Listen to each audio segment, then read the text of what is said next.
Against Carpocatians, number 7, but number 27 of the series.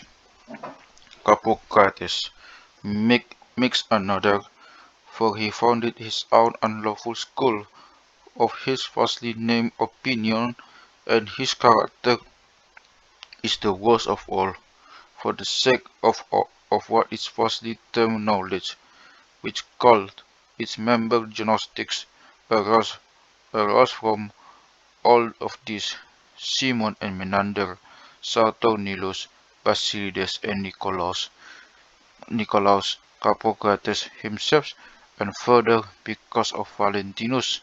I have already given a description of one branch of it, the knowledgeable, though in their behavior they are despicable. Carpocrates says, in his turn, that there is one first principle of height, and just like the others, he wants to introduce a father of all, unknowable and unmenable.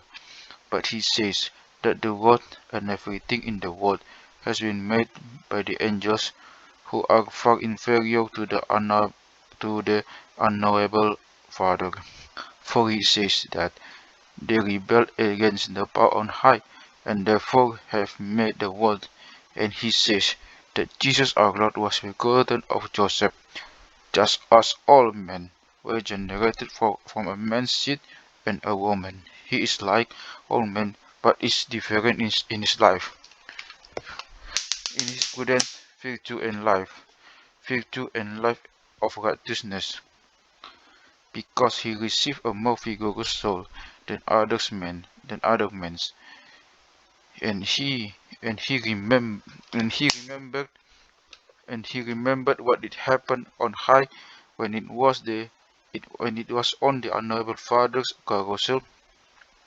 Powers were sent to his soul by the fathers so that it would be able to recall what it had seen, and gain the power to escape the angels who made the world by progressing through all the acts in the world and all the deeds that men can do, even strange, unlawful works done in secret.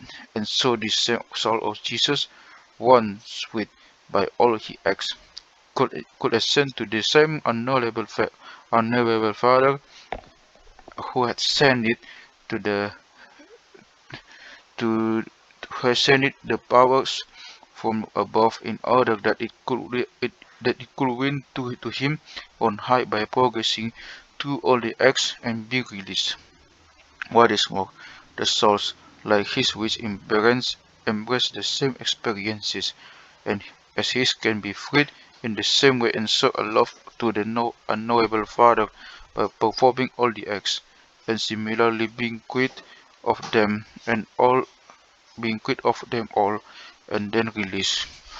Though it had been real in Jewish customs, Jesus' soul despised them, and for that reason received powers, and by which it could put the passion to the rest, which occur to men as punishments, and rise above the world's creators.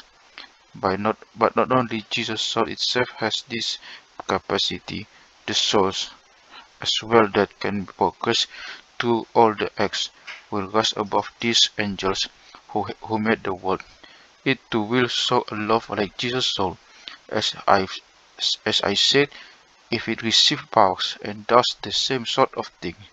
Hence, these victims of the fourth deception have become so extremely arrogant that they consider themselves superior even to Jesus. Some of them say that they are not superior to Jesus, but are to Peter, Andrew, Paul, and the other apostles, because of the superiority of their knowledge and the greater progress in the achievement of various ends. Others of them, though, claim they are not no different from our Lord Jesus Christ, for their souls are from the same carousel. Similarly to Jesus' soul, has shown contempt for everything, and will go to the same place. In fact, they say all souls have been forsake the same point that Jesus' soul has. And thus, they say, the true progress to all activity as Jesus' soul has of course gone to it. Again, if indeed one can despise more truly than Jesus, he will be better than he.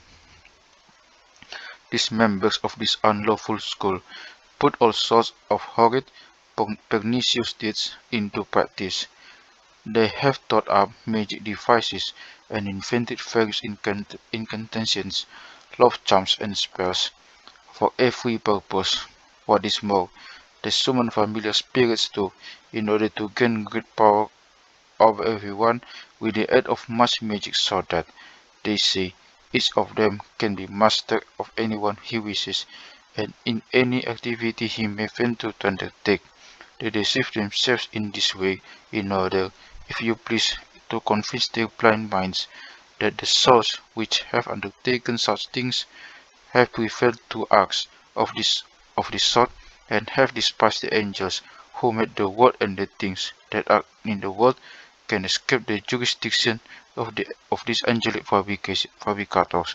I don't care to say creators, to embrace the freedom on high and attain the flight aloft.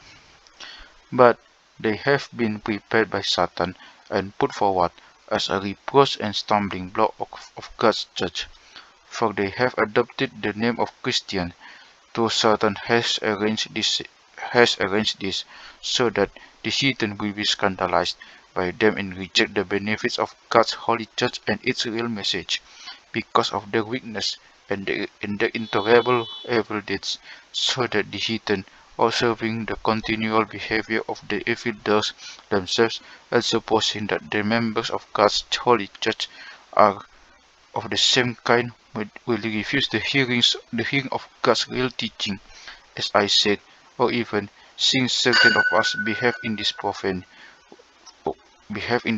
way, blaspheme us or like.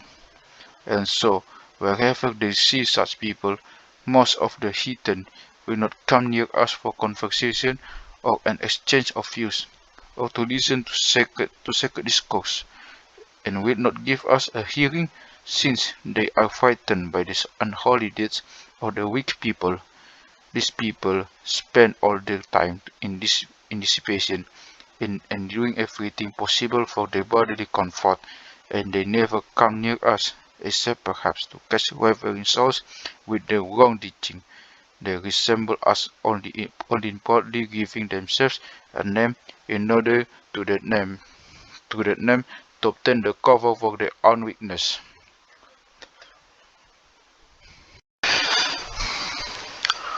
But in the words of Scripture, their damnation is just, as the Holy Apostle Paul said, because of their evil deeds, the due region will be awarded them. By recklessly giving their mind to frenzy, they have surrendered themselves to the sensations of godless pleasures, for they say that such things are men considered evil are not evil, but good by nature. Nothing is the evil by nature, but are regarded as evil by men. And if one does all these things, is this one incarnation of the soul? In this one incarnation, the soul will not be embodied again, to be cast down once more. By performing every action in one round, it will escape, freed, and with no more depth of activity in the world. Again, I am afraid to say what sort of actions I may I might uncover a trench like a hidden sewer, and some might think that I am causing the blush of full ardor. Still, since I am constrained by the truth to disclose what goes on among the deluded, I am going to make myself speak with with some delicacy, and yet without overstepping the bounds of the truth.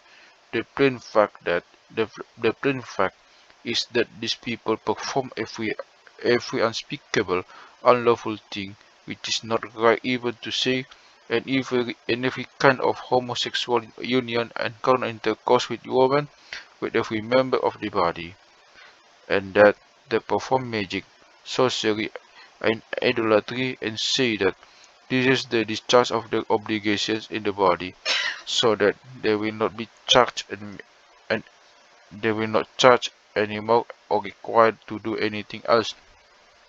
And for this reason, the soul will be not turned back after its departure and go on to another incarnation and transmigration. Their literature is such that the intelligent reader will be astounded and shocked and doubt that human beings can do such things. Not only civilized people like ourselves, but even those who live with wild beasts and bestial brutismen and all but venture to behave like dogs and swine, for they say they absolutely must make every use of these things, or their souls may depart, say some walk, and so be returned to bodies, and to do all over again what they have not done. And this, they say, is what Jesus in the gospel meant by the parable.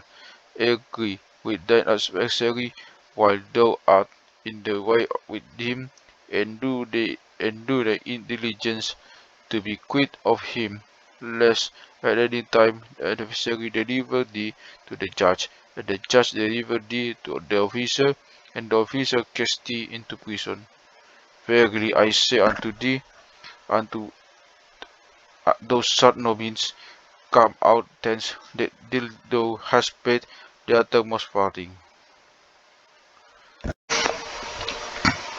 But they make up a story to explain this parable, and says that the adversary in it is one of the angels who have made the world and has been appointed for this very purpose, to bring the souls to the judge when they quit their bodies here and are put on trial there. And if there and if they have not done every act they are given by the record to the officer.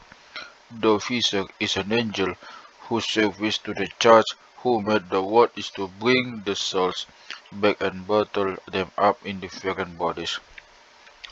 And they identify the adversary whom I said the Lord has mentioned it had mentioned in the gospel as one of the angels who made the world with the name of devil. For they say that the prison is the body, and would have it that the uttermost farthing is embodiment. Now, the soul must accomplish its last act in every incarnation, and not be left behind any more to do some weak thing. For they say, I have indicated that when it has progressed to them all, perform them, perform them perform them one by one, and being liberated, it must ascend to the unknowable one of high, passing the worst makers and maker by. Again, they say that after they have done them all, even if in one incarnation, souls must then be freed and go to the high afterwards. But if they do not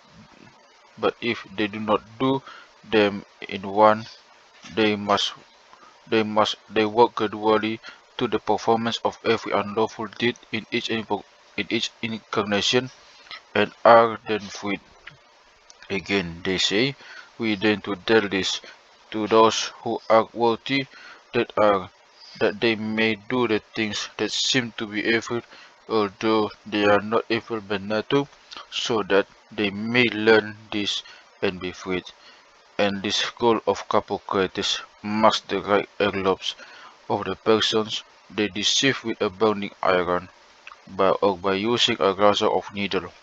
I heard at some time of Marcellina, who was deceived by them, who corrupted many people in the time of Anicetus, Bishop of Rome, the successor of Pius, and the bishops before him.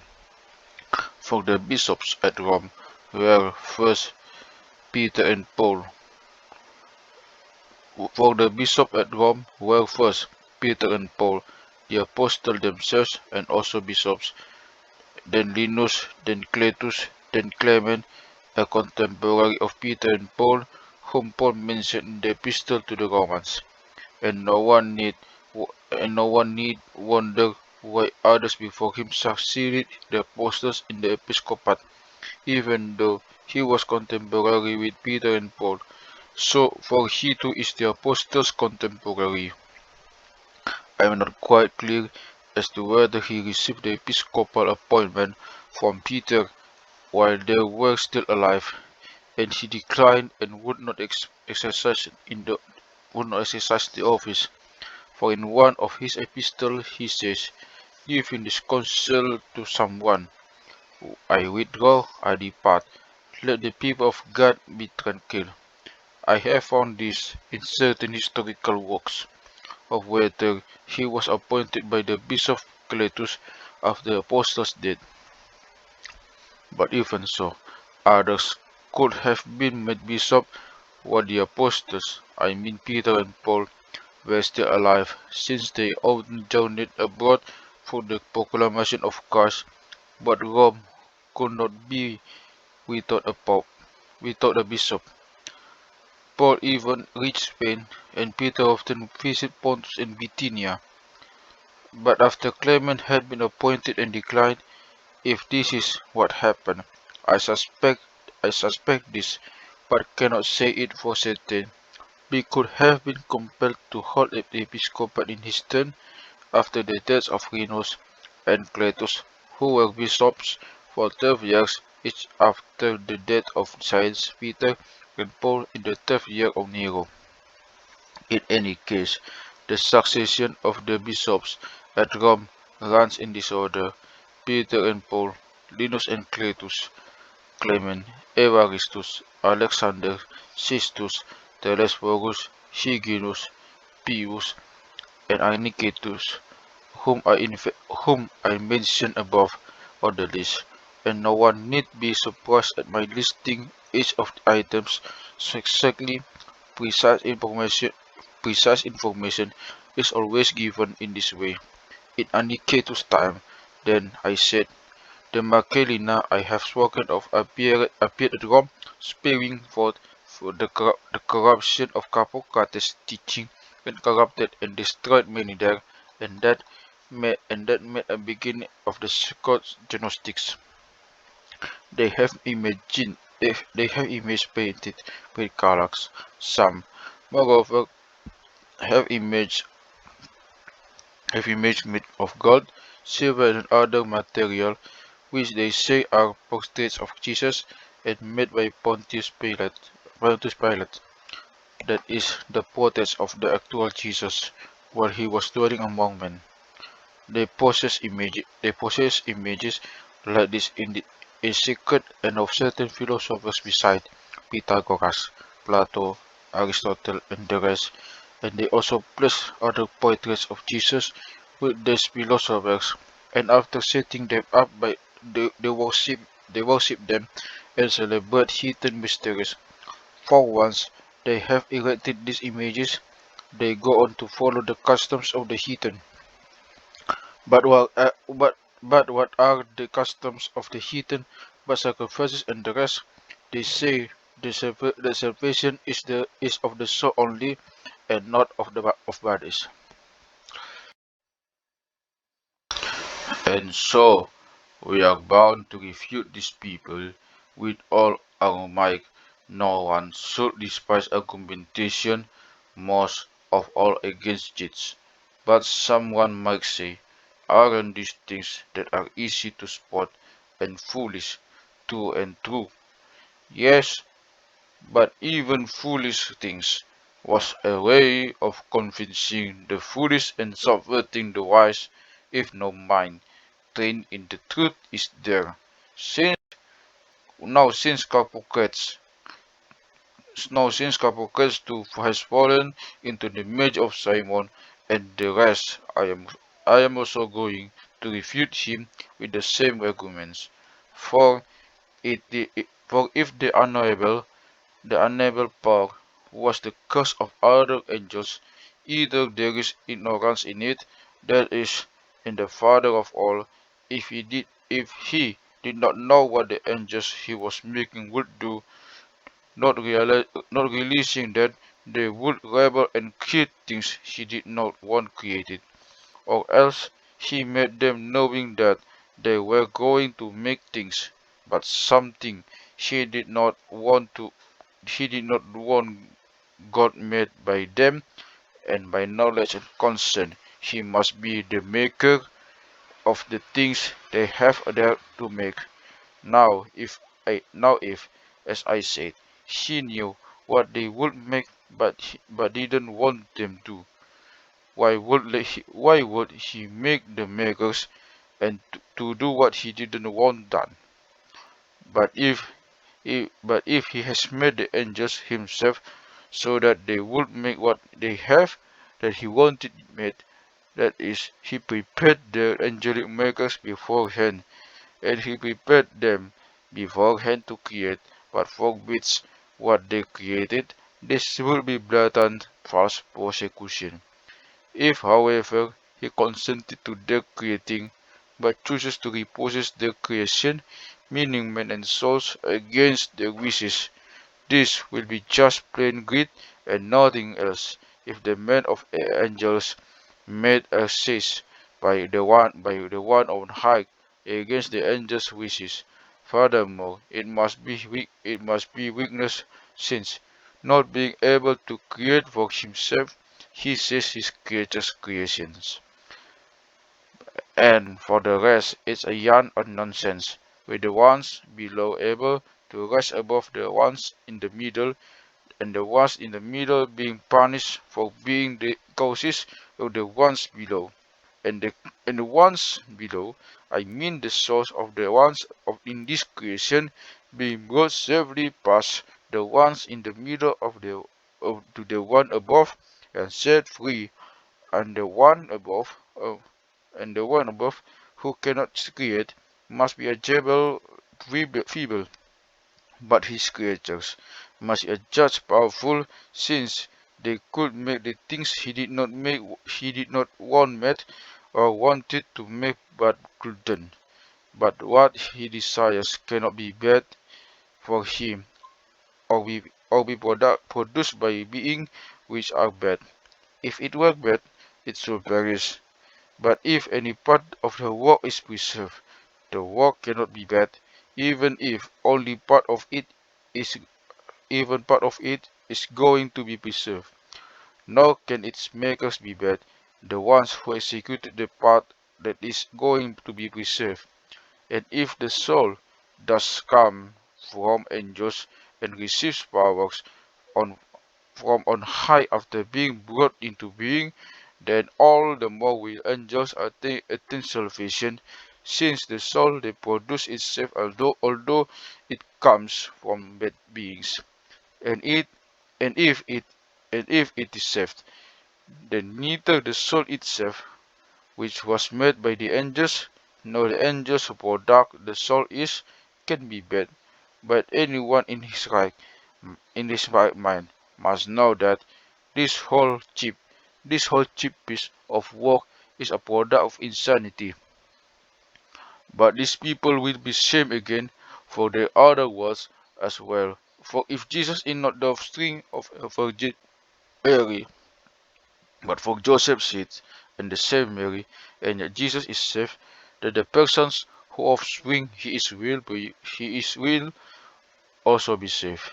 And if Mary and Joseph are of the demiurge, they have said that the demiurge is also the creator of Jesus, and maker of Mary and Joseph, by whose agency Jesus has come from the unknowable Father on high, cannot be defective. But if Jesus too is the product of the angels, and the demiurge is one of the angels, then they will surely all fall for some sort of absurdity that the angels have, and there can be no proof of their dramatic piece, which is full of poison and crammed with every kind of virulent teaching. But since we have beaten the sect back once more, like splitting a serpent head with a cuddle